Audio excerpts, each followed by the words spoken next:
राकेश था। सूरज की पत्नी का नाम कविता और राकेश की पत्नी का नाम पूजा था। राकेश और पूजा के एक बेटा था जिसका नाम मुन्ना था। सूरज और कविता की कोई संतान नहीं थी। संतान ना होने की वजह से वे दोनों बहुत परेशान रहते थे। सूरज और राकेश दोनों भाई की एक कपड़े की दुकान थी। वे दोनों भाई आपस में बड़े प्यार से रहते थे। पूजा बेहद ही आलसी और लापरवाह औरत थी।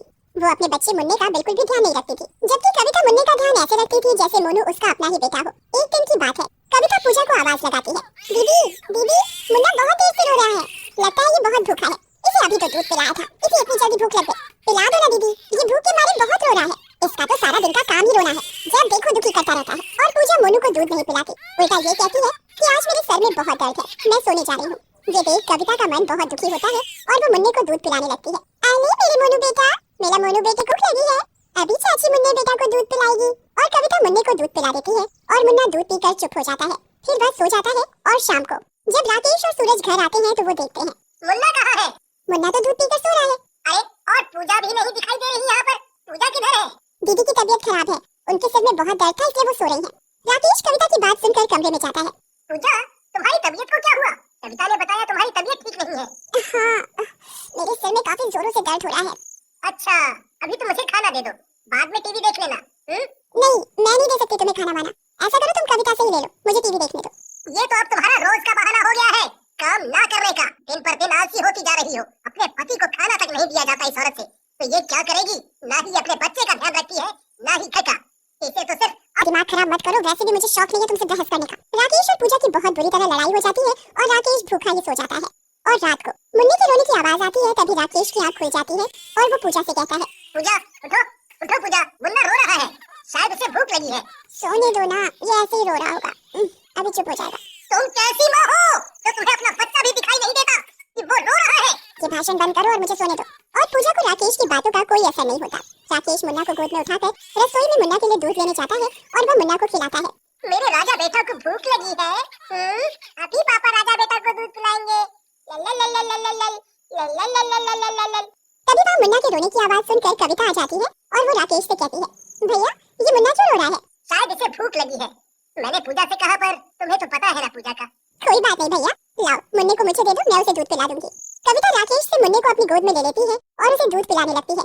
ये देख राकेश कहता है, एक वो माँ है जिसने जन्म दिया पर उसे अपने बच्चे की कोई परवाह नहीं है, और एक ये माँ है जिसकी कोई औलाद नहीं है, फिर भी वो किसी और के बच्चे को अपना समझकर देखभाल कर रही है। वाकई में माँ हो तो तुम जैसी।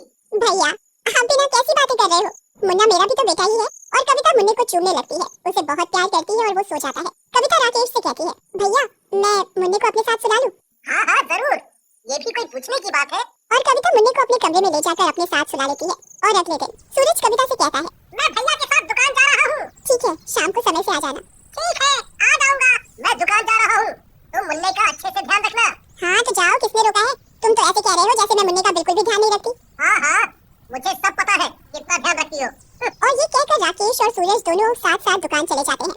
दोपहर को कविता मुन्ने को पूजा के पास बिठाकर ये कहती है, दीदी मैं नहाने जा रही हूँ, आप मुन्ने का ध्यान रख लेना। ठीक है, तुम नहाने चली जाओ, मैं मुन्ने का ध्यान रख लूंगी। और ये कहकर कविता नहाने चली जाती है। तभी मुन्ना घुटने घुटने चलता हुआ बाहर सड़क पर चला जाता है और पूजा का सारा ध्यान अपने फोन में ही लगा हुआ था। उसे पता ही नहीं चलता कि कब मुन्ना बाहर चला गया है। तभी कविता नहा कर आती है और पूजा से कहती है, दीदी मुन्ना कहाँ है? पर पूजा अपने फोन में ही लगी रहती है, वो कविता की बात का कोई जवाब नहीं देती। कविता फिर कहती है, दीदी मुन्ना कहाँ है? पूजा कविता की बात को नहीं सुनती और अपने फोन में ही लगी रहती है। ये देख कविता परेशान हो जाती है। कविता पूरे घर में ढूंढती हुई बाहर की तरफ देखने जाती है। तभी वो देखती है कि मुन्ना सड़क पर है और सामने से एक गाड़ी आ रही है। ये दृश्य देख कविता जोरों से चिल्लाती है, मुन्ना मुन्ना, अरे कोई मेरे मुन्ने को बचाओ, कोई बचाओ बचाओ, कोई मेरे मुन्ने को बचाओ। तभी मुन्ने के सामने गाड़ी आ जाती है और कविता उसे बचा लेती है, पर खुद गाड़ी के नीचे आ जाती है और कविता की मौत हो जाती है। एक्सीडेंट को देखकर लोगों की भीड़ इकट्ठी हो जाती है। इतनी ही देर में राकेश और सूरज दुकान से लौट रहे होते हैं, तो भीड़ देखकर राकेश और सूरज कहते हैं, अरे ये भीड़ कैसी?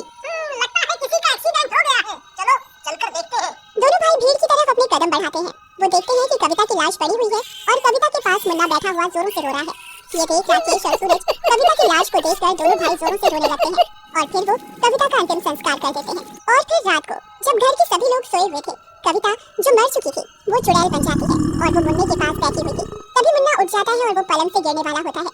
तभी चुड़ैल उसे नीचे गिरने से बचा लेती है। मुन्ने को बिस्तर से गिरता देखकर चुड़ैल को बहुत गुस्सा आ जाता है और वो पूजा को बाल पकड़कर नीचे गिरा देती है। अरे मर गई मैं, मुझे किसने धक्का दिया, मैं पलंग से नीचे गिर गई। तभी उसका पति राकेश नींद से उठ जाता है और वो अपने मुन्ने को सुलाकर सो जाता है। वो पूजा पर ध्यान नहीं देता। अगले दिन जब सुबह सब लोग नाश्ता कर रहे होते हैं, मुन्ना पूजा के पास बैठा हुआ था। पूजा भी नाश्ता कर रही थी। मुन्ना तभी पूजा की गर्म चाय के कप में हाथ मार देता है। मुन्ना पूजा की सारी चाय फैला देता है। पूजा खींचकर मुन्ना के एक थप्पड़ जड़ देती है। इस लड़के को तो बिल्कुल चैन नहीं है, इसने तो दुखी कर रखा है। ऐसी औलाद पैदा होने से अच्छा है कि मर ही जाए। पूजा के थप्पड़ मारने पर मुन्ना बहुत जोरों से रोता है। पूजा मुन्ना की एक नहीं सुनती और नहाने चली जाती है। पूजा नहा ही रही होती है कि तभी उसे बाथरूम के आईने में चुड़ैल दिखाई देती है। अरे कोई बचाओ, यार तो चुड़ैल को। चुड़ैल पूजा को पकड़कर खींच कर थप्पड़ मारती है और वो मार कर उसका मुंह लाल कर देती है। पूजा बहुत चिल्लाती है, चुड़ैल चुड़ैल कोई बचाओ मुझे। पूजा को चिल्लाते देखकर घर के सभी लोग आ जाते हैं और ये देखते ही चुड़ैल गायब हो जाती है। अरे मुझे बचाओ, चुड़ैल ने मुझे बहुत मारा, चुड़ैल बाथरूम में थी। इसकी बुद्धि पहले से ही खराब थी और अब तो ये पूरी पागल हो गई है। अरे नहीं, मैं सच बोल रही हूँ। पूजा की बात पर कोई यकीन नहीं करता और सब उसके ऊपर हंसने लगते हैं। देखते ही देखते सब अपना अपना काम करने चले जाते हैं। पूजा भी अपना तैयार होने लगती है। घर पर वो और मुन्ना होते हैं। मुन्ना भूख की वजह से जोरों से रो रहा होता है, परंतु पूजा मुन्ना को नजरअंदाज करते हुए अपने मेकअप में मगन होती है। इसे दिख नहीं रहा मुन्ना कितनी जोर जोर से भूख की वजह से रो रहा है। इसका तो मैं आज मेकअप करवाती हूँ, सारा का सारा। ये किसी को अपनी शक्ल दिखाने लायक नहीं रहेगी। चुड़ैल पूजा का सारा मुंह खराब कर देती है। पूजा का मुंह दानों से भर जाता है। अरे ये मेरे मुंह पर कैसे दाने निकल गए? मेरी सारी शक्ल खराब हो गई। मुझे तो समझ ही नहीं आ रहा। उस दिन बाथरूम में भी वो चुड़ैल मुझे मार रही थी। ये उस चुड़ैल का ही तो काम नहीं। पूजा ये बोल ही रही होती है कि तभी चुड़ैल पूजा के आगे आकर खड़ी हो जाती है। तुझे दिख नहीं रहा ये तेरा बच्चा कितना रो रहा है? तुझे मेकअप से चैन मिलेगा तभी तू बच्चे पर ध्यान देगी ना। मुझे माफ कर दो, मैं कभी नहीं करूंगी ऐसा। मुझे माफ कर दो। पूजा चुड़ैल क्या नहीं कविता, तुझसे तेरा बच्चा संभाला नहीं जाता। तेरे बच्चे को संभालते संभालते मैं आज इस दुनिया में नहीं रही। मुझे माफ कर दो, मैं कभी ऐसा नहीं करूंगी। मैं अपने बच्चे का अच्छे से ध्यान रखूंगी।